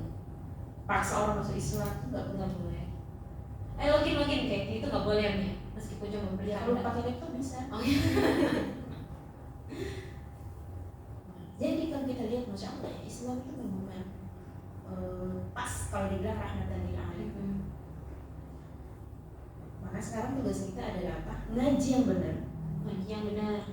Ngeri. supaya bisa dakwah dengan benar. Ngeri sih. Ngaji dan dakwah itu sama wajibnya, wajib ain, tidak bisa diwakilkan. Kamu aja ya, aku mewakilkan ke kamu. Iya. Kamu aja ya. Kalau aku nggak bisa ngaji, kamu aja Mewakili. ngaji ya. Kamu aja ya. Nanti kamu tinggal follow. Kamu aja jadi MC mewakili aku. Kayak gitu Mi. Boleh gak Mi? Boleh. Boleh. Boleh. Karena semua nggak bisa jadi MC kan. Iya. Nah, dakwah semua bisa dakwah. Iya betul. Sama kayak sholat, wajib. Gak bisa diwakili nih Mi. Nggak bisa diwakili. Disolatin bisa. Oh iya iya.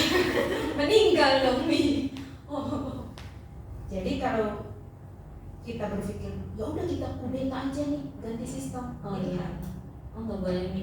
Rasulullah tidak mencontohkan. Sekali lagi, Rasulullah tidak mencontohkan. Bahkan kalau kita misalnya mau memprotes kebijakan yang tidak bijak, bijaksana tapi tidak bijak sini, kita protes kan, itu haram melakukan pengurusakan. Oke. Nggak boleh rusak negara yang udah ada Dulu gitu. waktu saya masih menjadi mahasiswa, itu saya sering jadi korlap aksi. Wis. Mana-mana batuan. Wih. Nah itu Ternyata. salah satu aturan yang kita jaga baik-baik adalah apa? Kamu ingat di baris tuh, jalan sepanjang jalan kita masih kan? Kenali teman di belakang, depan, samping kanan dan kiri. kenali. Kalau belum kenal, kenalan dulu sebelum kita mulai aksi jalan. Oke. Kenapa? Khawatirnya salah satu dari mereka itu adalah orang yang nyusup terus nanti bikin rusuh. Oh. Padahal kita nggak rusuh. Ada satu orang yang ngerusuh, dikira kita yang rusuh. Padahal dia juga orang nyelik. Kenapa? Karena Islam tidak mengajarkan kayak gitu. Jadi dakwah aja dengan hikmah. Kalau kita dipukulin, Gol balik, nggak boleh. ya itu hanya sebatas membela diri aja. Oh, Seperti oke. kayak rumah kita dirampok, kita harus membela diri. Tapi kita nggak boleh mukul orang gara-gara kita ajak dia dakwah. Oke. Gua maksa lu ke surga lu. Gue paksa lu surga nggak mau. Nggak boleh gitu ya Mia. Meskipun kita tahu kita ajak dia pada sesuatu yang baik. Oke. Tidak boleh pakai fisik.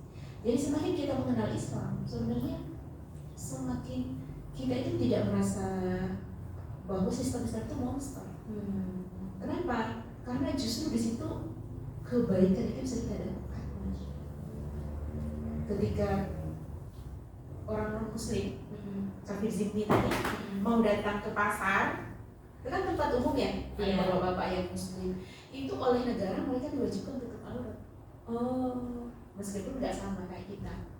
Kenapa? Karena negara yang dipimpin oleh khalifah ini mau memastikan bahwa laki-laki mereka itu terjaga kandangnya, even itu dari tubuhnya orang kafir. Wah. Dijamin tidak ada perselingkuhan. Tidak dijamin sih. Oh. Setan kan tidak Setidaknya- membiarkan ketaatan itu berjalan Oh mulus. isi. Ada syaitan ya. Kan selalu kan. Makanya ada namanya raja mencampur. Oh, ada hukuman-hukuman. Jadi ada pencegahan dan ada apa namanya kalau sudah benar preventif dan kuratif, ya. Kayak mencegah lebih baik daripada Mengobati. Nah itu tuh yang nggak ada di sistem ini nih. Jadi baru ketahuan setelah kejadian itu tuh. Nah iya, jadi kita itu kadang-kadang orang juga salah paham dari mencegah lebih baik daripada mengobati. Akhirnya ada apa namanya Satu kejadian. ada suatu kejadian Hmm. tetangganya jemput pakai ambulan dia juga. Iya. Jadi cegah.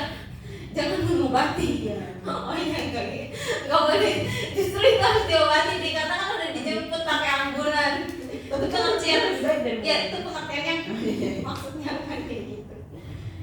Jadi dia datang aja dikasih tahu gitu, Iya. mencegah lebih baik daripada mengobati. Jadi jangan diobati, saya cegah aja. Oh gitu. Nah, jadi dulu. Ya jangan ditiru. Itu imajinasi saya aja.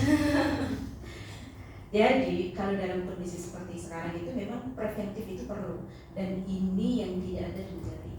Iya. Jadi ada kalau melanggar hukum, Iya. tapi tidak dicegah. Cara pencegahannya gimana? Iya. Membuat sistem yang menutup peluang-peluang maksiat itu. Kenapa Islam memberikan sanksi keras yang mencuri dan yang berzina misalnya? Sanksinya keras. Iya. Karena peluangnya itu sudah ditutup, tapi masih dilanggar juga. Contoh, mereka sudah diberikan kesejahteraan, BBM gratis, sekolah gratis, kesehatan gratis, gitu. Kemudian dikasih modal usaha, tanah dikasih untuk tempat tinggal, itu boleh. Iya. Masih nyolong juga, kan terlalu. Oh, oke. Jadi nggak ujuk-ujuk potong tangan. Oh, berarti Ujuk-ujuk. harus ada sebab-sebabnya gitu kenapa dipotong tangan karena udah dikasih kejadian. Jadi negara itu memotong tangan warga yang mencuri setelah negara fasilitasi semuanya. Oh, oke. Makanya kalau musim paceklik, yang mencuri itu nggak dipotong tangan. Oh gitu. Karena memang kayak kondisi negaranya nggak bisa memenuhi kesejahteraan itu, Bi. Oke. Iya. Indah banget. Insya Allah. Indah. Sama dengan perzinaan tadi. Ini sudah. Siapa yang mau nikah nggak punya modal? Bawa aja calonnya sini. Oh gitu. Langsung dibiayain tuh sama Dibiayain negara. negaranya. Setelah itu apa dikasih modal? Oke. Bahkan tanah kharaj, tanah yang hasil rampasan perang ya, itu mereka nggak boleh tinggal di situ. Hasil rampasan perang. Terus kita nggak akan lihat nih tanah milik apa ada Oh iya. papannya. Tanah dijual biasanya gitu. Bukan. Tanah milik siapa? Iya. Terus dibiarin aja Oh iya. Banyak sampai perusahaan. bertahun-tahun gitu ya. Tapi itu tanah milik dia. Nah kalau dalam Islam kalau dibiarkan selama 3 tahun, itu akan ditarik hak kepemilikannya oleh negara dan negara akan memberikan kepada orang yang bisa menggarap atau orang yang butuh tanah. Oke. Jadi di dalam Islam itu tidak ada namanya penumpuk harta, yang dia kaya yang ini miskin banget gitu, atau kaya 7 turunan, nggak ada. Rata ya Mia berarti. Karena dikondisikan memang.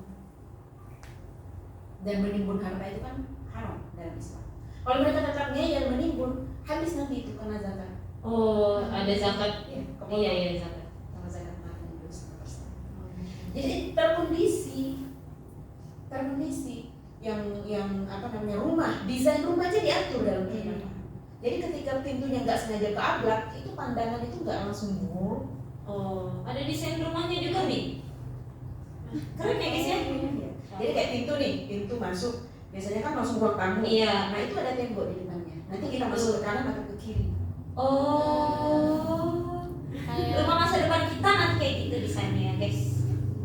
Ya jadi kalau misalnya kebuka, pandangan itu tetap kehalang untuk menjangkau orang yang ada di dalam. Oh, Segitunya Islam menjaga privasi para perempuan. Bahkan Rasulullah mengancam kalau kalian melihat pintu yang terbuka, terus Iya, dia iya. sengaja memasukkan pandangannya ke situ, sama dengan dia menghancurkan seluruh rumah itu. Waduh. Jadi kita disuruh gak dulu besok. Kalau jalan pagi biasanya kan suka ngebelakin tuh ya. Saya kan tiap hari tuh jalan dari tempatku sampai Pasar Awalele, Iya nih. balik lagi. Balik lagi. Nah itu kan banyak rumah-rumah dia belakin. Jadi kita tuh kalau jalan harus gak dulu besok. Hmm. Karena banyak rumah yang pintunya kebuka. Ya kalau kita mana nih? Biar perabot ya. Yusi mana Yusi nggak ada. Lihat jam nih, lihat jam. Kita lihat mana tinggalnya kagak ada gitu. Jadi masya Allah Islam itu memang. Masya Allah ya. Semakin kita kenal Islam, itu semakin kita pengen ya udah sistem Islam aja. Iya. Kenapa orang itu nggak mau? Karena yang kebayang jihad, potong tangan, Iya. rajam, zina, Hmm. yang kebayang itunya. Paksa ini. Artinya paksa apa? itu. Dia itu membayangkan nanti isi negara Islam itu kriminal semua. Oh. Padahal dengan sistem yang sudah dibuat itu meminimalisir banget orang melakukan kriminal. Hmm. Kalau akhirnya nekat melakukan juga, ya hukumannya berat. Jadi orang akan mikir. Kalau sekarang dihukum, tapi kesejahteraannya nggak diurusin kan? Iya betul nih. Nah kalau dalam Islam kesejahteraannya diurusin, sistem sosial, tentang warisan. Misalnya nih, bapak kita meninggal, terus kita nggak bagi waris, negara akan datang. Sudah dibagi waris, mana ahli warisnya? Siapa aja dihitung-hitung, terus harus bagi. Kalau sekarang yang berlaku apa? Ya Allah, kuburan bapak masih bahasa udah ngomong warisan gitu kan? Seolah-olah jahat kan? Iya. Padahal hukum Islam yang harus di kasihan bapaknya loh, biar bapaknya dapat pahalanya. Terus kasihan saudara yang butuh, kan tidak semua saudara cukup ya, bisa jadi ada di antara kita itu butuh ahli waris yang butuh. Nah itu harus dibagi waris warisan, apa haknya dia dapat. Tapi kan mamah masih hidup, ya mamah kan juga dapat warisan. Nanti kasih bagiannya mamah, terus setelah itu mamah terserah mamah mau ikut siapa. Jadi uangnya dipegang sama mamah. Uang mampu jatah mamah, yang lain udah dikasih. Jangan ditahan, karena nanti ayah kita akan belum tertunaikan kewajibannya untuk membagi harta warisan kan, kasihan. Jadi kalau utangnya sudah dibayar, janji-janjinya semua sudah ditunaikan, ada sisanya segera bagi waris. Bagi rata aja laki-laki perempuan boleh kan, kalau sepakat nggak boleh, tetap harus pakai fikih. Oh harus setengah gitu ya. Makanya kalau kita lihat sekarang tuh standar benar salah itu sudah jauh pindah dari standar benar salah Allah, pindah ke kesepakatan, dan kita menjadi Firaun pada kita saja. Karena kan terkait juga ya nih kalau hukum waris gitu kan, kalau dalam sistem Islam kan memang wanita kan nggak boleh kerja ya nih ya. Jadi wajar Kita kalau nggak boleh. maksudnya nggak diwajibkan untuk kerja. Jadi kalau misalnya warisannya itu lebih sedikit dari laki-laki, ya itu wajar kalau dalam sistem Islam. Tapi Karena kan perempuan dinafkahi, dinafkahin. bukan menafkahi. Jadi bagiannya itu yang masuk di kantong pribadi. Makan sehari-hari itu dia ditanggung. Ya cuma kan sekarang abang-abang bilang, Iya. lalu kan udah dapat warisan, masa masih minta buat? Nah iya itu. Ya berarti nggak paham. Iya. Jadi sistemnya kayak Nah, itu. nabrak sana sini. Dan negara nggak adil di situ. Iya betul. Iya kan? Ada nggak negara yang adil saat itu? Nggak ada. Nggak ada. Itu kan urusan keluarga. Keluarganya. Padahal nggak boleh. Saya nih, siapa namanya? Erin. Erin. Hmm. Erin sudah menikah lalu diceraikan.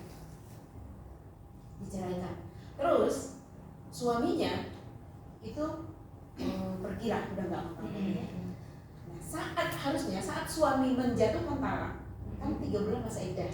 Ya. Di 3 bulan itu kan Erin nggak boleh nikah. Siapa yang nafkahi? Negara. Ini Oh. saudara. Kerabat. Enggak. Bukan. Berarti belum pantas nikah, minta ibu. Maaf nih. Yang menafkahi adalah suami yang baru menceraikannya. Oh, tetap suaminya yang baru Karena belum menikah. selesai masa iddah. Oh, kalau udah selesai. Kalau udah selesai, mau nikah sana biar ada nafkahi. Oh gitu, Yus, gitu Hikmahnya kan konsepnya. gitu. Kan dia dilarang menikah. Oh iya ya. Jadi nggak ditunggu kan? Iya betul. Nah, jadi selama masa iddah itu 3 bulan itu, 3 kali suci itu, dia ditanggung oleh mantan suaminya. Oh. Dia tidak boleh keluar dari rumah. Nafkahnya tetap harus ditanggung. Nah, kalau sudah selesai masa iddah dan mereka tidak rujuk, dipulangkan kembali kepada Orang tuanya. walinya. Walinya ini yang menafkahi. Nah, kalau walinya sudah sepuh, tidak bisa menafkahi ke pamannya. Pamannya juga nggak mau, ke abangnya yang sudah balik. Abangnya juga nggak mau, dia udah punya istri, punya anak banyak. Iya. Adiknya juga pokoknya nggak ada yang mau nanggung. Kalau sekarang kan akhirnya kerja sendiri. Iya kan? betul. Kalau di dalam Islam itu dicari, kalau negara Islam cari pamannya. Aku nggak mau, aku punya tanggungan. Kamu bisa nafkahi ini. Kamu sekian, kamu dicari lagi abangnya, itu negaranya akan turun. Kalau ternyata abangnya meninggal, nggak ada, pamannya meninggal, atau abangnya ada, cuman dia fakir, nggak bisa juga. Siapa ngambil alih? Negara. Masya Allah. Jadi dijamin aman ya Mi ya. Makanya kalau nyolong keterlaluan. Iya sih. Kalau dia melaju parah sih, keterlaluan. parah banget. Nah, karena semuanya negara itu hadir. Kalau sekarang negara hadir kepada kita itu dengan apa? Jual beli. Iya. Ada kepentingan. Contoh di dalam Islam, minyak itu kan nggak boleh dibeli. Minyak, air itu nggak boleh diperjualbelikan. Oh nggak boleh nih. Gratis. Gratis harusnya. Karena kata Nabi, umat Islam itu kaum muslimin berserikat dalam 3 hal, ya kan? Air, tanah, dan padang gembala. Air, api, dan padang gembala. Api itu masuk bahan bakar. Nah, kita selama ini kalau beli Pertalite atau Pertamina, utang, cicil, atau cash? Cash. Pertanyaannya, kenapa dia selalu bilang rugi? Iya Mana kan. itu duitnya? Eceran aja untung. Kan kita nggak punya cicil. Nah iya. Kan kita langsung bayar kan? Iya. Masuk kemana itu duitnya? Kantong sendiri. Bayar apa? Oh Nah, muat artinya banyak apa? produknya. Artinya apa? Penguasa di zaman kapitalisme ini berinteraksi dengan rakyatnya itu adalah interaksi sebagai penjual dan pembeli. Hitungnya adalah untung dan rugi. Oh. Kami rugi. Oh. Jadi bukan hadir sebagai Pelayan. Nah, dalam Islam kalau ditanya Islam gimana sih? Al-imamu junnah. Imam itu adalah perisai. Perisai. Jadi umat itu selalu ada di belakang. Yang masang badan itu dia. Kalau kata Sayyidina Umar, kalau memang harus lapar, aku yang duluan lapar. Oh. Bukan umatku yang duluan. Sekarang kayak terbalik ya, Mi. Sangat terbalik. Sedih. Ya, Rakyat yang korban terus. makanya aku bilang kalian di sini yang ada di sini itu harus belajar seperti apa sih sistem Islam itu, biar kalian bisa jatuh cinta, biar kalian bisa paham dan kalian bisa menyampaikan kepada orang lain. Kenapa itu menjadi monster? Kenapa khilaf menjadi monster? Kenapa sistem Islam menjadi monster? Karena dimonsterisasi, dibuat menakutkan ya. Dibuat menakutkan berarti ya. Dibuat Aslinya mah padahal enggak ya. Nah ini aku baru cerita sedikit Iya. aja kita kemudian tahu tanya. Oh ternyata kayak gitu. Dan tidak ada turun temurun diwariskan gitu kayak raja ke putra mahkota itu nggak Iya, ada. enggak ada. Tetap harus melalui baiat. Jadi ada intikhab pemilihan juga kan? Oh, ada pemilihan. Nah setelah terpilih dibaiat. Oh, Nah baiat di dalam kekhilafan itu ada 2 seperti yang dicontohkan sejak di masa Sayyidina Abu Bakar. Yang pertama adalah baiat intikhab, baiat pengangkatan. diangkatnya dia menjadi khalifah. Enggak diangkat begini juga. Iya, maksudnya dipilih sama jabatannya. Diangkat sebagai khalifah. Nah, kalau dia sudah resmi menjadi khalifah, baru ada baiat taat. Baiat taat ini wajib bagi seluruh warga negara. Memberikan kali ya Mia, ya, baiat yang pertama. Nah, tapi baiat ini kon nggak usah semuanya, perwakilan aja. Kita bilangnya Syekhul Islam sama Syekhul Islam itu berarti tokoh-tokohnya ya Mia.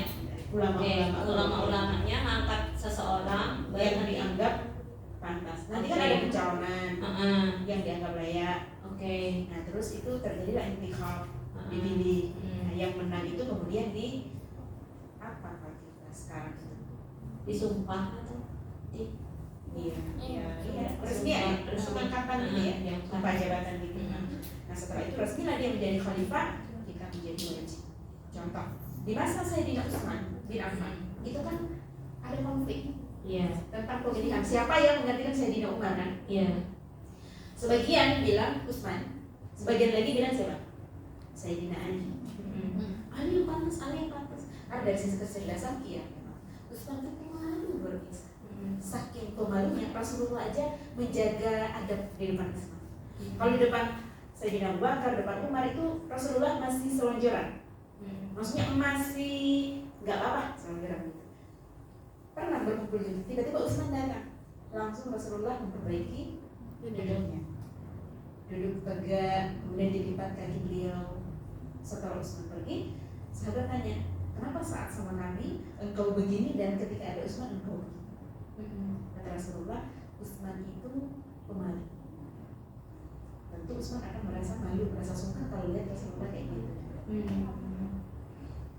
Belajar malu ya dari Utsman. Nah, akhirnya orang bilang nggak bisa memimpin, nggak bisa memimpin Utsman ini. Akhirnya menjadi ahli kekerabatan dengan Rasulullah juga dekat kan. Akhirnya muncul konflik. Tapi yang terpilih akhirnya Utsman. Ketika Utsman terpilih, Ali datang untuk melakukan baiat taat.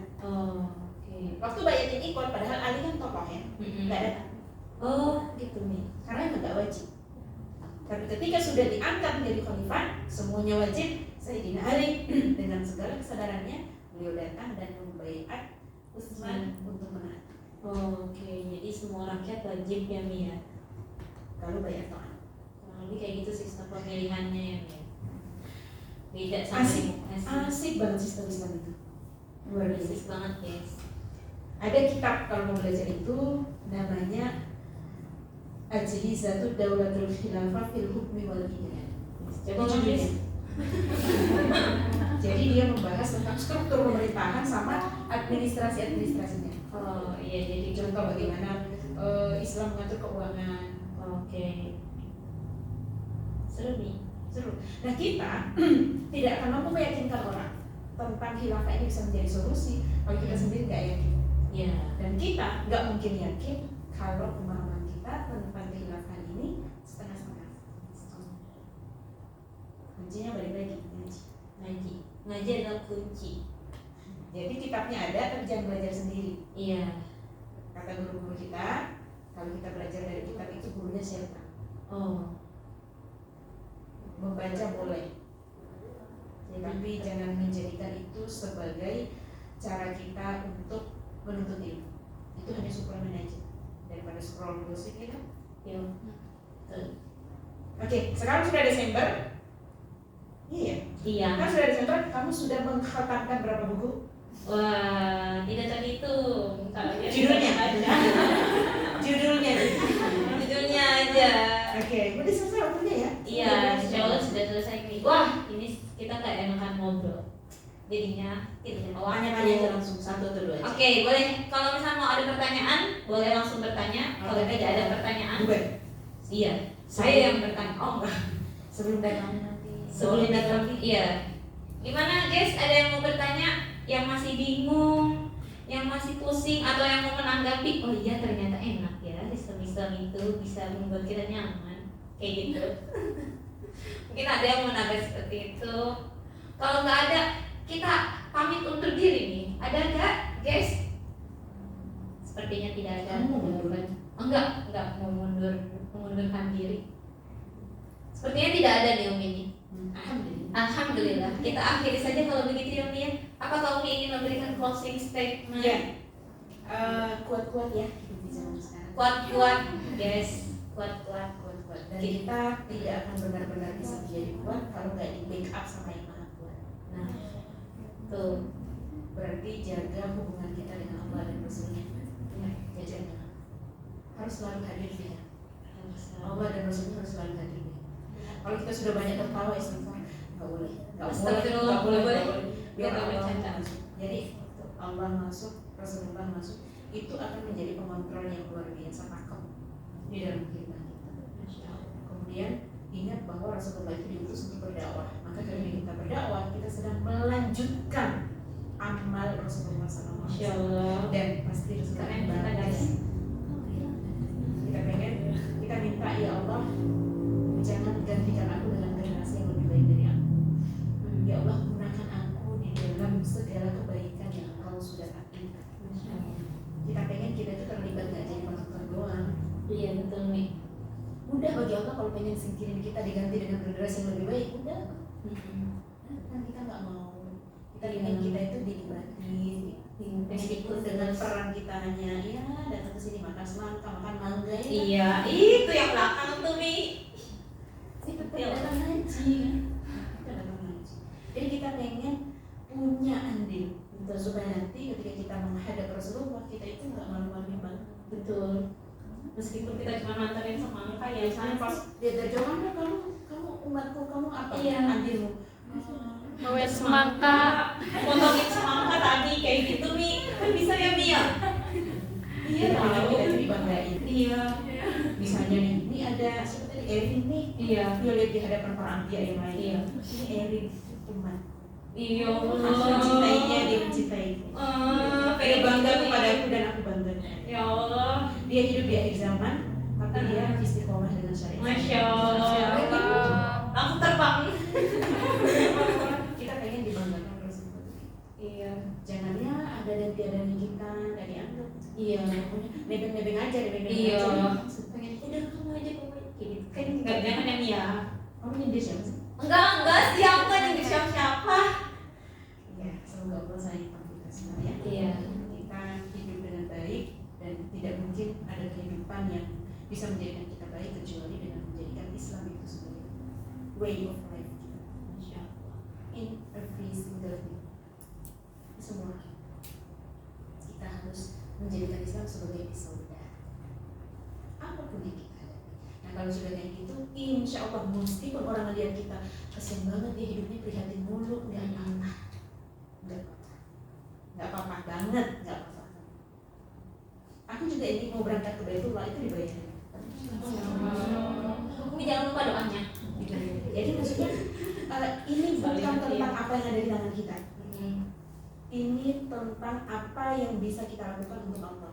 Selebihnya biar Allah yang atur. Ya Allah. Kasih aja begitu saja. Kita punya waktu kasih waktu, punya tenaga, punya pemikiran kasih. Kalau kita dititipin harta yang banyak kasih. Kan dititip. Jadi Allah akan tanya kan. Kalau kita sedekahkan, gampang dia. Bersedekah. Abdurrahman bin Auf aja itu masuk surganya belakangan.